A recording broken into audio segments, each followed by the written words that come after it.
7 स्थान शिवलिंग के बताए हैं जहां पर भूल से भी अगर कोई चंदन की उंगलियां लगा देता है। 7 स्थान ऐसे हैं जहां चंदन की मात्र उंगलियां लगा देने से ही शिव पितृलोक के पितरों को मुक्ति प्रदान करके वैकुंठ लोक का निवास दे गए। 7 स्थान।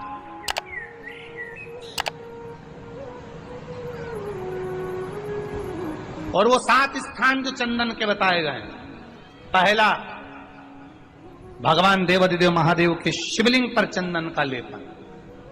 समझ लेना जरा बहुत अच्छे से।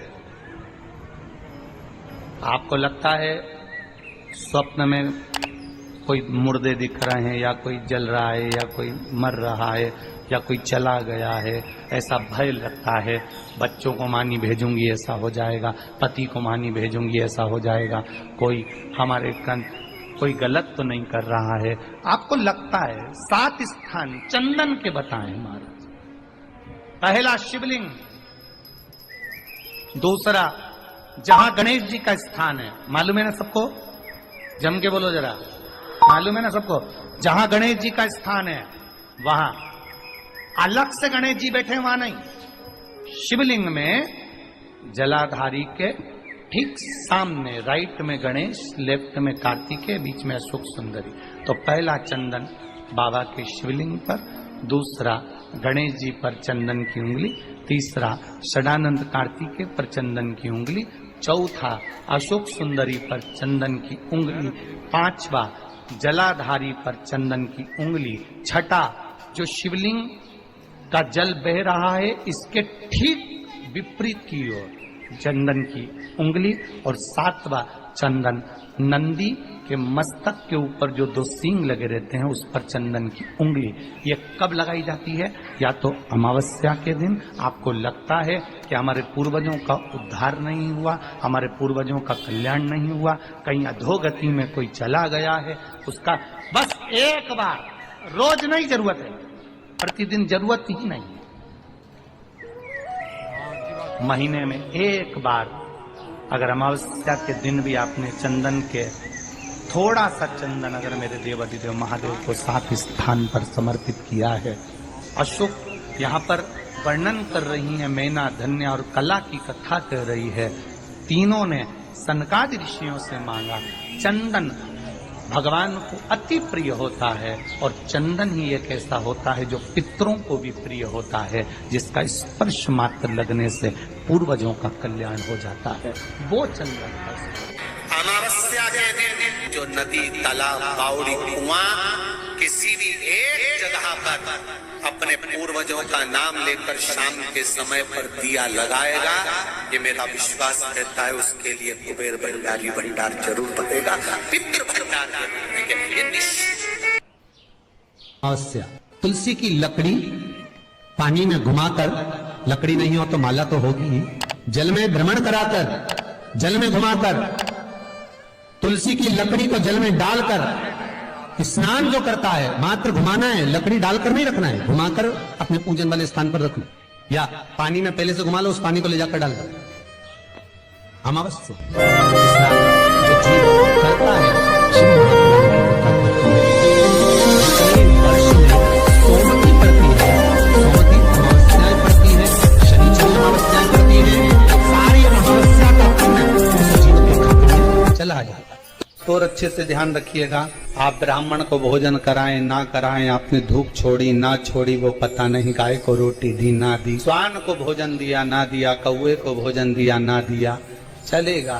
पर अमावस्या के दिन, उस दिन प्रदोष काल में, प्रदोष के समय पर, शाम के समय पर जाकर किसी भी नदी, तालाब, बावड़ी, कुआं, कहीं ना कहीं जो आपके पास में हो, वहां पर एक घी का दिया, बत्ती का मुंह दक्षिण की ओर कर कर अवश्य जला कर जाना, सारे पितृ दोष समाप्त हो जाएगा। निवेदन है, माताओं से निवेदन है, मान लो आपको कोई ब्राह्मण देवता ने कहा कि आपके यहाँ पितृ दोष है, तो आपको घबराना नहीं है कि महाराज जी मुझे क्या करना पड़ेगा, पितृ दोष है एक चावल का दाना घर में से लीजिए, हथेली पर रखिए, पानी का जो मटका होता है, हंडा होता है, पानी का जो मटका है, हंडा है, जहां पर रसोई घर में तुम पानी रखते हो, उस हंडे के पास में, मटके के पास में उस चावल के दाने को लेकर जाइए, अपने पितरों का स्मरण कर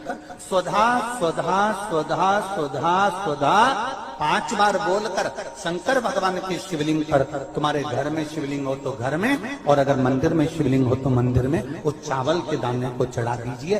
कैसा भी पितृदोष होगा समाप्त हो। श्री पार्वती जी की नानी जी का नाम क्या था? स्वधा। क्या नाम था? जम के बोलो जरा। स्वधा। और ये कोई साधारण सी नानी नहीं है पार्वती जी की, और ना ये नाम कोई साधारण सा।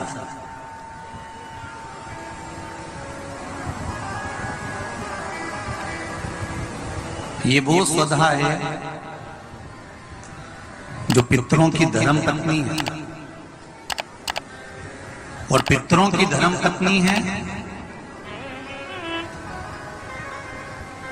अगर घर में, और तुम्हें लग रहा है कि मैं 1 रुपए कमा रहा हूं, 100 रुपए खर्चा हो रहा है, या फिर घर में क्लेश बना हुआ है, या घर में बीमारियां बढ़ी हुई है, तो एक काम करना प्रारंभ कर दो। शिव जी के मंदिर में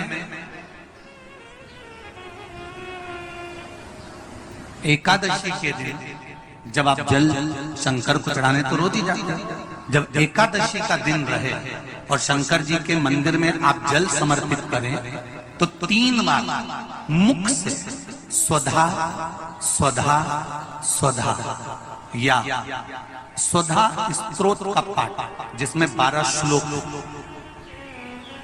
ब्रह्म वैवर्त पुराण के अंतर्गत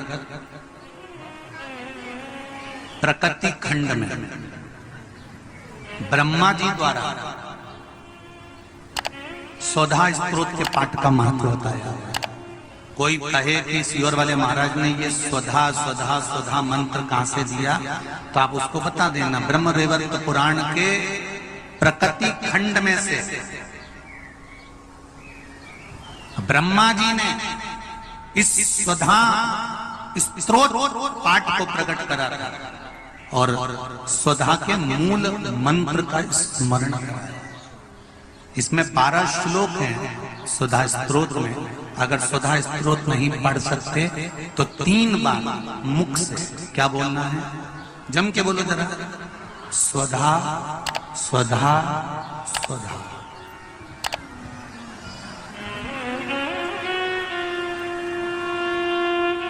पीछे धा है, हा नहीं तो तुम स्वाहा स्वाहा स्वाहा का। पीछे क्या है? धा, धनुष वाला। फिर से एक बार बोलिए, 3 बार। स्वधा स्वधा स्वधा। और एक बात और ध्यान दीजिएगा,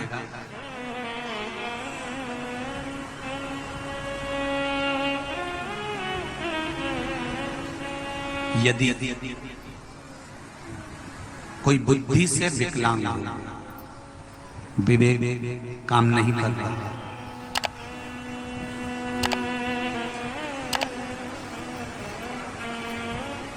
अगर विवेक काम नहीं कर रहा हो, माइंड से कोई कमजोर हो, तो जब स्वधा के नाम से आप शंकर भगवान को जल समर्पित करें, स्वधा स्वधा कहकर उस जल को समर्पित करें, तो पितरों का स्मरण कर कर वही स्वधा को समर्पित किया गया जल, जिसको विवेक की तकलीफ होती है, बुद्धि की तकलीफ होती है, अपने पितरों का, अपने पूर्वजों का स्मरण कर कर उस जल को उस विवेकहीन व्यक्ति के दोनों भुकुटियों के पास में लगा देना चाहिए। थोड़ा सा एकादशी के दिन अगर जल चढ़ाने जाओ तो 3 बार मुख से बोलिएगा। फिर से बोलो एक बार। स्वधा स्वधा स्वधा।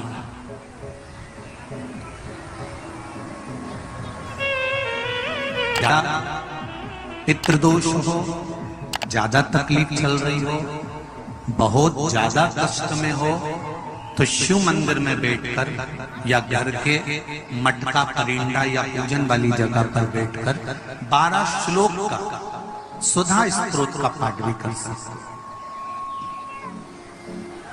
ये पार्वती जी की नानी जी सुधा,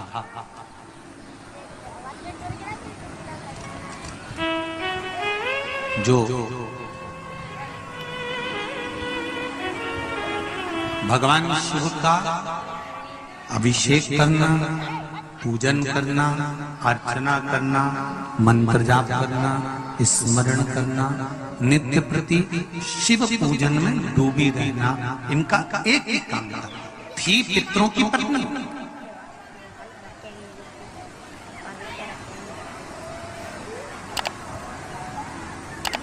हैं पितरों की,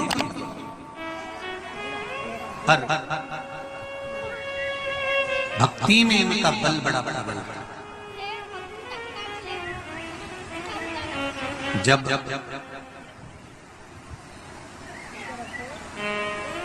मैनावती के गर्भ से गंगा मैया का जब प्रागट्य हुआ था और प्रागट्य होने के बाद में संतान आगे नहीं हुई, तब माता मैनावती ने सुधा माता से पूछा था कि माँ मेरे गर्भ से और संतान नहीं हो रही। तब सुधा ने उनको शिव आराधना का भाव बताया था। तब मैनावती के गर्भ से पुत्र हुआ था जिसका नाम मैनाक पर्वत हुआ था।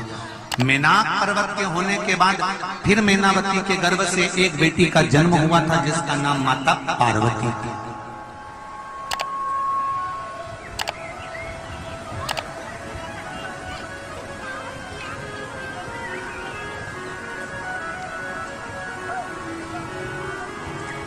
तब उनका नाम माता पार्वती। और माता पार्वती की तब साधना का बल इतना प्रबल था, इतना बल प्रबल था। माता पार्वती जी ने अपनी नानी से जो सीखा था, सुधा माता से जो सीखा था, शिव आराधना का जो भाव माता पार्वती सीख कर बैठी थी, वो माता पार्वती जी ने शंकर की इतनी आराधना करी, इतनी आराधना करी कि देवाधिदेव महादेव के साथ में माता पार्वती जी का मंगल विवाह हुआ। ये सुधा से सीखा था। हमारे घर के बच्चों को कोई दूसरा सिखाने वाला नहीं मिलेगा। हमारे घर के बच्चों को हमें सिखाना पड़ेगा। सारी दुनिया की गतिविधि तुम्हारे बच्चों को दुनिया सिखा देगी,